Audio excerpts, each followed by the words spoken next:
What's up, guys? Welcome to another episode of Peaktime Speaktime. Carnival is done, so I say this is what, season 3?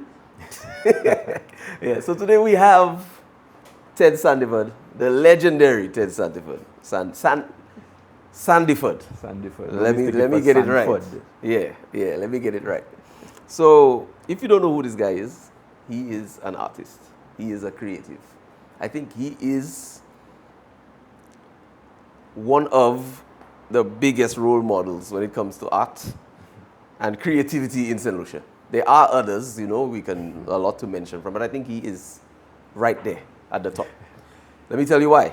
Because when I first caught wind of this guy, being a creative was not on my radar. I know I could have done creative things, but I feel like Ted here showed me that, somebody can get into art. Somebody can get into videography, photography, and all that. I look at a few people, and I think he's one of the people that I've looked at, and I could say that, I'm really proud that he is still going strong and he's still, doing what he has to do. So let's just, hear from you. But I know, I've been seeing you drawing people. You've been doing, like sometimes people, make requests, you draw them and stuff. I want you to draw me, Don't skip anything, the big forehead, everything. Yes. Everything, the bald head, everything. What I'm known for.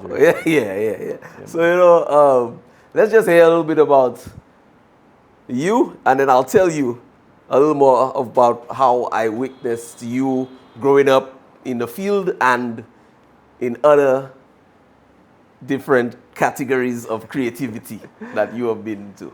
Let's see. So I can begin by saying that my development is more of an evolution. Right. Because if I were to listen to myself back then, I wouldn't go into art.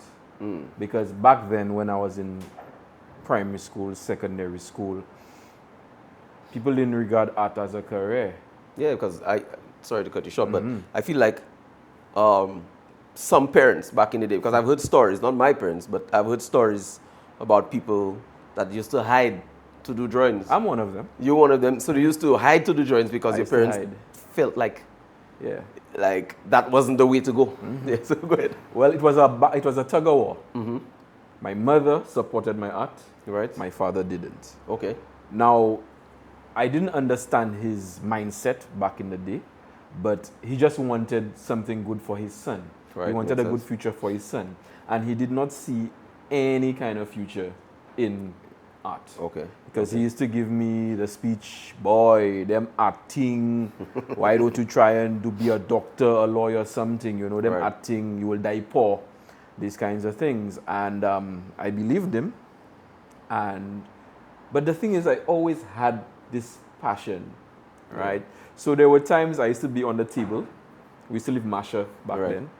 And I used to be on the table pretending to do my work. The books were under the table and my sketch pad under the desk there, and I'm there drawing and so on, and my father would pass out. Yeah. You understand? So I used to get up on a morning, I used to think about drawing. Before I go to sleep, I used to think about drawing. I used to get in a lot of trouble for drawing at school because the thing is that's how I could have focused. So I used to be in class and I would be drawing. I'm paying attention, but I would be drawing. So the teachers always thought that I was not paying attention. There's only 2 teachers I would say. My art teacher, well, I wouldn't talk about him now, but Miss Shirley Ann Lubin, she nurtured my art. She understood that that's how I used to pay attention in class, right? Because I did not know how to study. I feel like that's a gift for a teacher to understand something in that way. Yeah. Because, a lot of them don't, but it's fine. I didn't know how to study. Right. So my method of retaining information was to draw while the teacher is speaking. Nice. In time of the exam, right, I used to remember what was drawn and so on, and I would link it to that certain topic, and I would pass my exams. Okay. I remember I had the same issue like in class, like retaining information, getting. So I used to sing. I used to sing because I like to sing. Yeah. So I used to sing the work, like, you know, the information. And that's how I passed. Especially, I had issues because I did history. And I used to make little songs. I can't remember any of them, but I used to make little songs to try and remember. So I understand what you say, you know? Yeah. Yeah. So I did not put art as a CXC subject. Okay. It wasn't my choice. Mr. Luigi St. Omer came back to teach at St. Mary's College at the time. And I was not doing art in Form 4. And then I actually went to the art room. No one was there. And I was notorious for graffiti around the school. Right. So what I did, my nickname was Cow. Yeah. So I went in the art room and I wrote Cow in reverse behind the glass on the top of the door. So when you were passing by the art room, it would look straight. Right. So I'm there admiring my work, boy. I say, yeah, because I use corrected fluid. Right. So then I hand behind me, Darrell looking good, you know. So like, yeah, man. When I look, it was the art teacher. Right. So he punished me. He told me I am going to clean the art room. I will not go to break and clean the art room and so on. So now that was a major punishment back then because the art room was in a mess. Right. So I cleaned the art room, and while I was waiting for him to come back, I was drawing. And so on. Then he came back to the art room and he said, "What are you doing there, boy?" I tell him, "I'm drawing." "You did that?" I tell him, "And yeah, so you're not doing art?" I tell him, "No, you are going to do art." He signed me up for art. Right. And that's how, I always knew I had the gift, but it was he who actually pushed me. Right. And when I graduated from St. Mary's College, I went on to A-level. I went to the technical division first to do architecture. Right. But I spent a year there and I dropped out because I thought it would be architecture alone. But when I realized I had to do the masonry, the plumbing, the joinery and all that, that ain't my vibe. I just wanted to sit down and draw. Right. So I dropped out. So yeah, when I got there, the second year became really difficult because it's not the masonry and joinery, it was the chemistry, the physics, and the calculus. Yeah. I dropped out and I transferred to A-level. Okay. All right. But while I was at A-level, I decided to get ways of making my own money because I was tired of being a burden on my parents. That's why I felt I was a burden. You were a burden, right. So, although I used to do it before because I used to do art assignments for my classmates at St. Mary's, but I figured like, okay, let me try a comic series. So I developed my characters. I will not describe the characters right now because of the nature of the show. Right. So a friend of mine, Ricardo, he would have his friend photocopying the page because it was usually one page. Right. Photocopy that. I would draw it in the morning, he would photocopy it, and then we would go around selling it for $1. Okay. And that became a hit. When you really check the vibe, schools in Lucia full of that. Yeah. People copying and they copying. Right? And I figured like, yo, I could make a money on that because I was able to, these times, fellas going to the little fete and so on. I was able to put my little outfit to go to my fete, my little shoes and them kind of thing. Little comics, Ricardo would get his cut, I would get my cut, we good. Yeah. And I appreciated that time because I realized that teamwork matters. Yeah. Because Ricardo didn't know how to draw. Right. But he knew how to distribute. Right? He had his contacts. Yeah, but all I did was just draw. The master Ricardo sales. come and take Ricardo come and take the master sheet and go and get that copied and then go around just selling that. Yeah. Now the thing about it is the technique was part 1, part 2. I would have like a series so people would come behind me like, oi, the part 2, where the part 2? Right. A friend of mine, Jock Robinson, he's in New York right now. Recently, he sent me a photo. Piles of the comics. Still have it. I don't even have them. I don't have one copy of that. And he has everything. He has all. Wow. So I tell him, check me on that. And tell me you're mad. Not even you are even that you're mad. Maybe you can just digitize it. Yeah. So when I go up, so I will link him and then I'll just get it done. I'll get it done. Sounds good. So okay. that's like a great way of just knowing like who you are, because I want to know how the acid creations. I feel like I'm jumping because I don't really know the timeline of everything. Yes. But that's when I got to know who Ted is.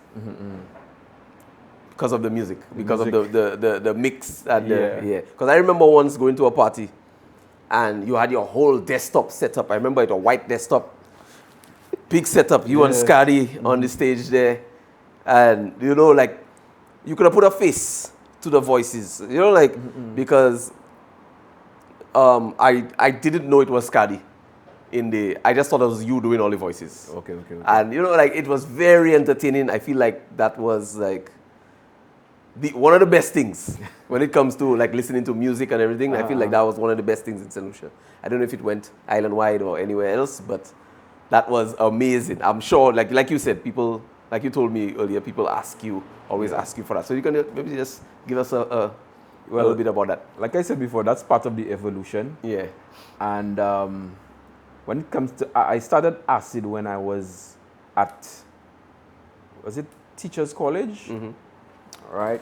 And it was a friend of mine who actually discovered me, as in his name is Tyan DeRose. Right. There was a surprise birthday party for me. Now the thing is, I'm an introvert, right? Right. And the only way my parents could have thrown a party for me is if it was a surprise. So at that party, I just pull out my computer and so on. I used to mix. I used to dabble in the little mixes and so on. But I never used to take it on seriously. So what I did, I just put one of my mixes on to run, and everybody was listening to it. So Tyan, I guess he had his light bulb on his head. Yeah. So you that mix them thing? I tell him, and yeah. Yo, head at we could make some money on that, Because at that time, people used to listen to Black Shiny. Black Shiny, right. I was like, So I said, like, why not? So what I did, I took my mixes and I tried to figure out, like, how I go brand that. So I sat down and acid. Right? I think it was something I saw on a label or something. Acid. Right. And I said, I will make that an acronym. Audio Crew in Defiance. Yeah. Because my mixes were kind of different because I used to put skits in between the mixes. Yes, that was And that was influenced from, I used to listen to all kinds of music, and I love the Fugees. Yeah. Now between the songs and so on, they would have a couple of skits and whatever. Yeah. And I figured, yes, I will adopt that technique. Right. So I did that, and I added this drop, acid. So that was you saying that? Yeah, man. So I put some reverb on it and then echo and so on. But yes, that was me. So then all the mixes and so on, I would drop my little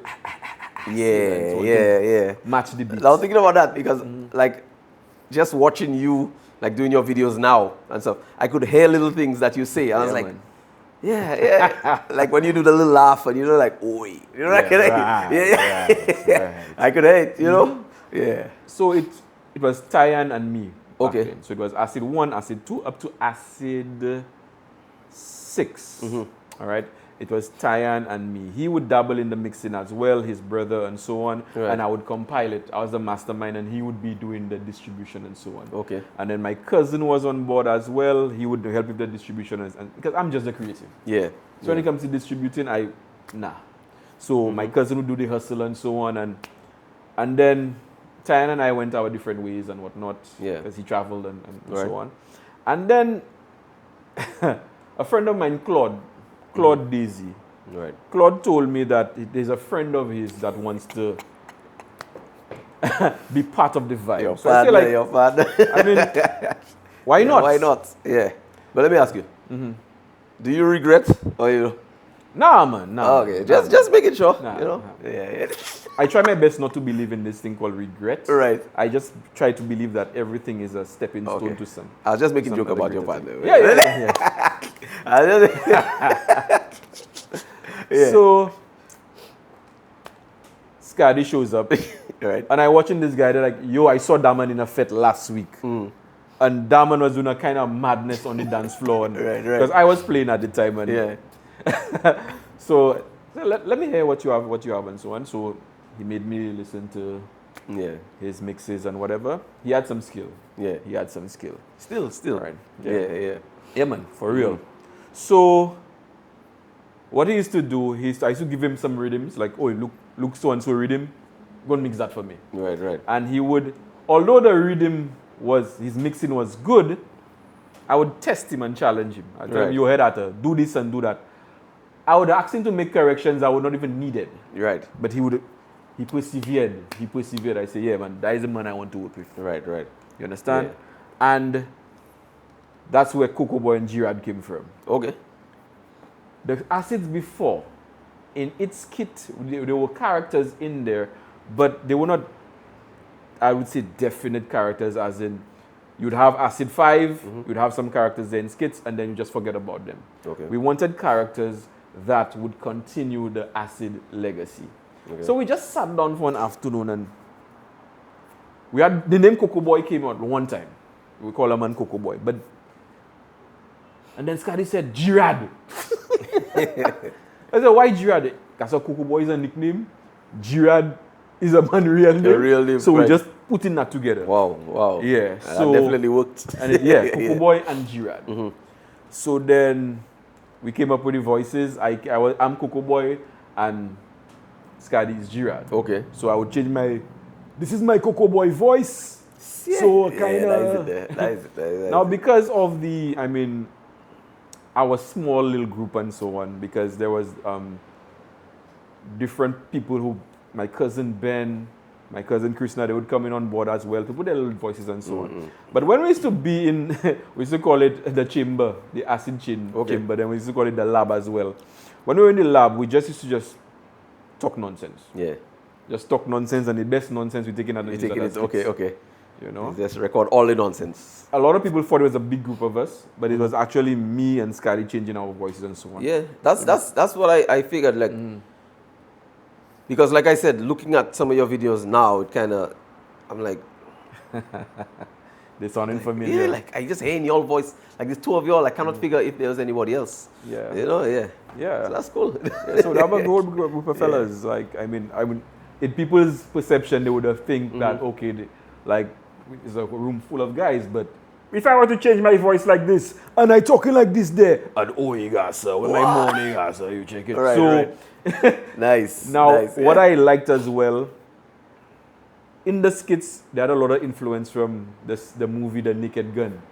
Wow.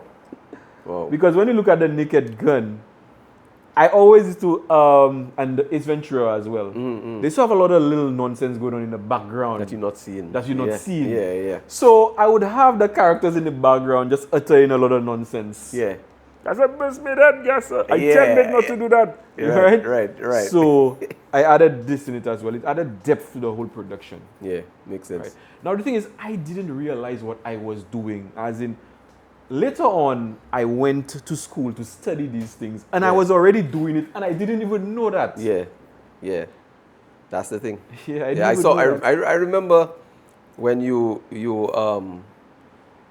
after that, you moved into music videos. And photography. I was into photography. Yeah, photography, music videos. Yeah. So I saw that and I was like, yeah. I even met that girl that did the Ricky T video, Sully. Okay. I was like, hey, that's you, right? And I remember, so it's like you've been involved in so much. Yeah. In so much, and your, like you said, the evolution. I could see the evolution. I could see but in the evolution, it's like the same way you can just speak, like change your voice. It's the same way, like you carry that into now. You carry the characters into now. Like, so can you just like put the characters somewhere? Like put them on my shoulder, like I sit here. Yeah, of course.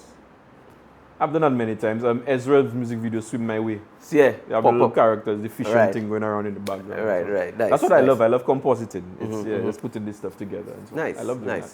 All right. So it's like you brought it. You never left it behind. So you did Coco Boy and Gerard. Was that? I just added stuff. You just added stuff. Added stuff. And I even see like you've added new characters. Yes, so it's a Cocoa Boy and Gerard universe. Yeah. Yeah, that's amazing. Yeah. That's amazing. So your characters never got left behind, you know, your skill never got left behind. And that is something to marvel at, because a lot of creatives get distracted by the day-to-day.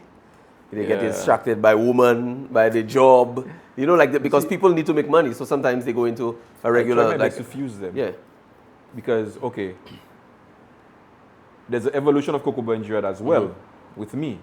As in, time of acid, they were just voices. You're right. It just so happened that Scotty became the editor of the Yo magazine.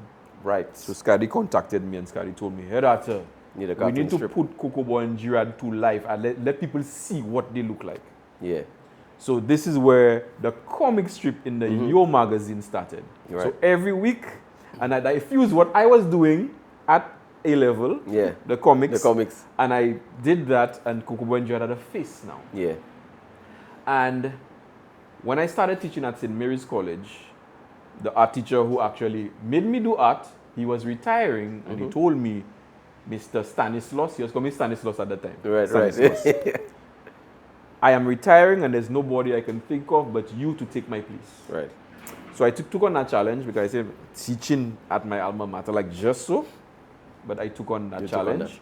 And hey, in 2025, 25 years later, I'm still an educator. You're still an educator. So that's what brought you into the teaching world?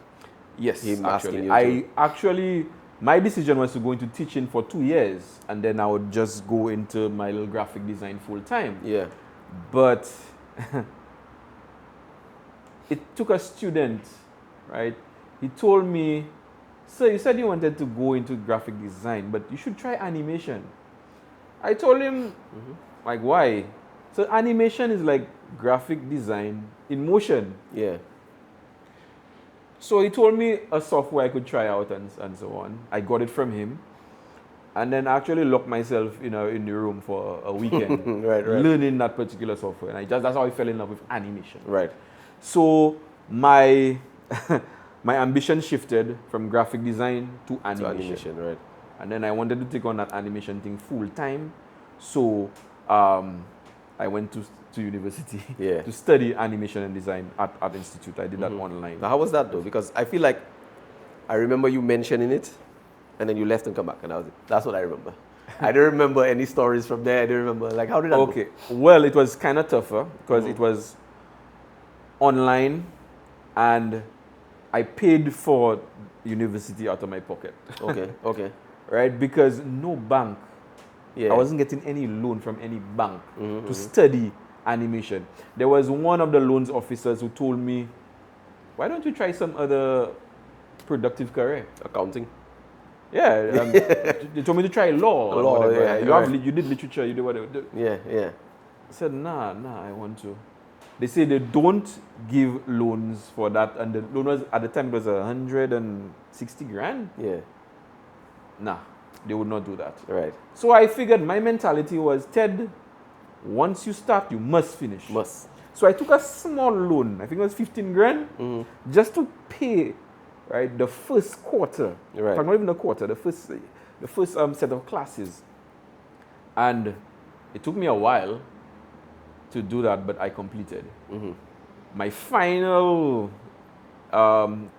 quarter, right, I had to put my pride on the side and actually do a crowdfunding campaign so that I could finish school. I mean, it's kind of tough to do that thing in a small country like St. Lucia. Yeah. But if I were to do it, I would do it again. Right.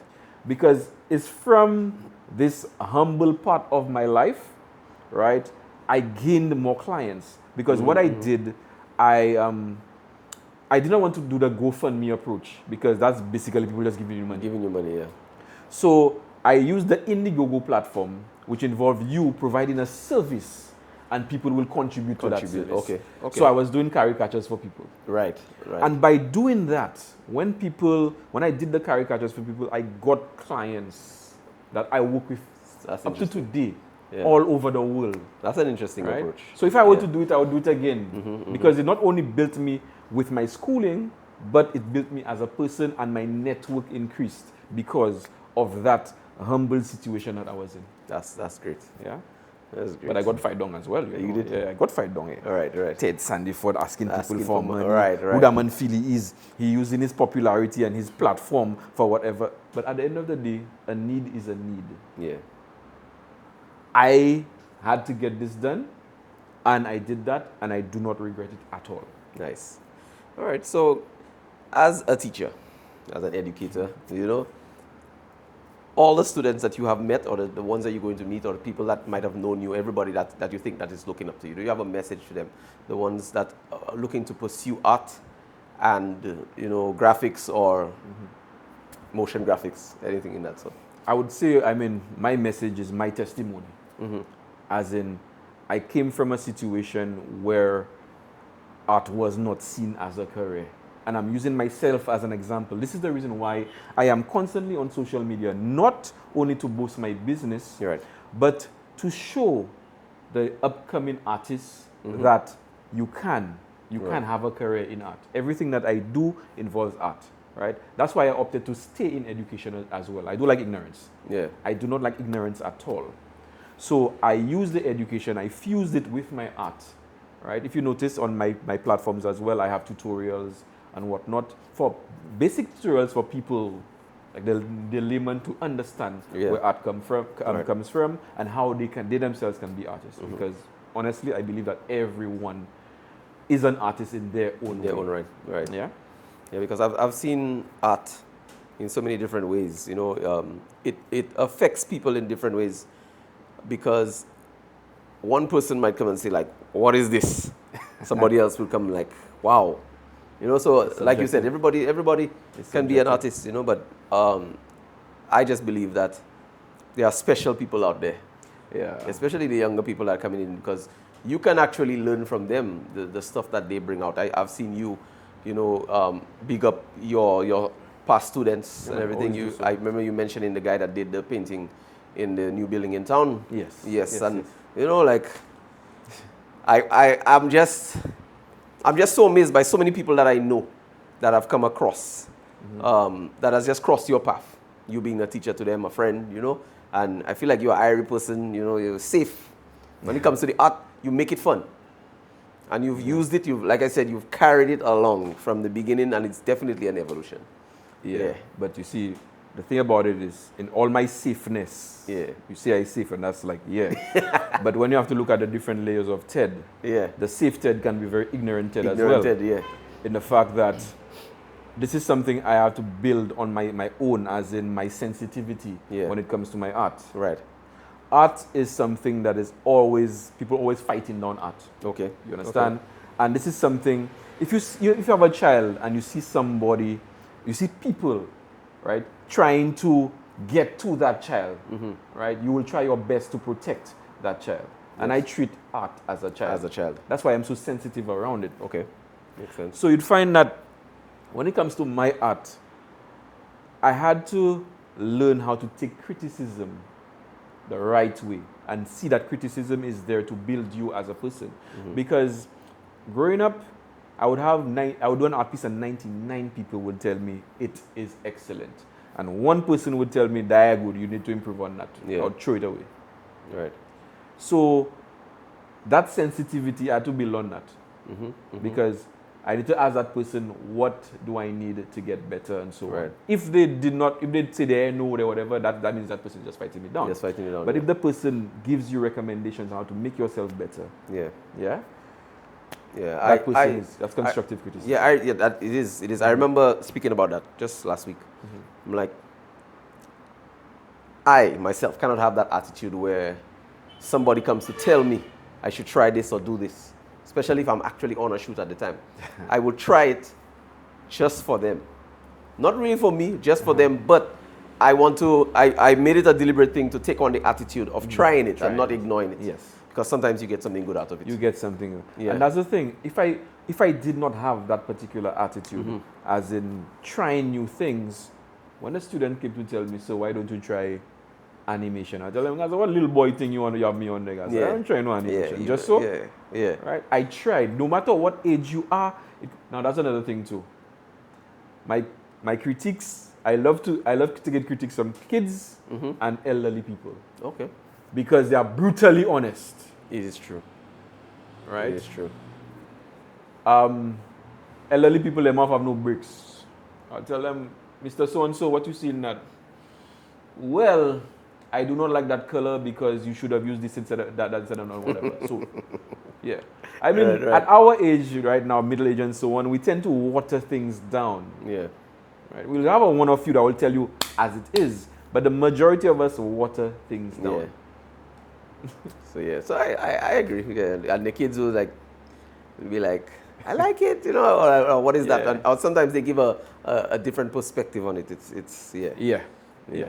All right. Well, it's been lovely talking to you, man. It's been great. I wanted to do that for a long time, but we're all busy, and the carnival season done, so we can now relax a little bit. So hopefully we can have you. I have like some other ideas other things I want to do, but hopefully we can have you on another show or another time here to incorporate a little more art. But yeah. Because they have different aspects to what I do and whatever. Yes, we can do that. We can, yeah. But he's going to draw me. Now, guys. So come on, don't laugh at me, don't roast me, right? But I'm going to put it out there. So I'll see you guys later. This has been Peaktime Speaktime with Bex Photo Pro and Ted Sandiford. My handle is Bex Photo Pro on Instagram, Facebook, and TikTok. You can check me out on WhatsApp too if you have my number. And your Instagram is? My Instagram is ted.acid. My Facebook is Ted M. Sandiford. And my TikTok is ted.acid as well. All right. Don't forget to follow. Definitely will be entertained. If you like art, if you like kicks, if you like, that's the guy. So guys, keep following, keep watching. Peaktime Speaktime. We are out. I'm going to get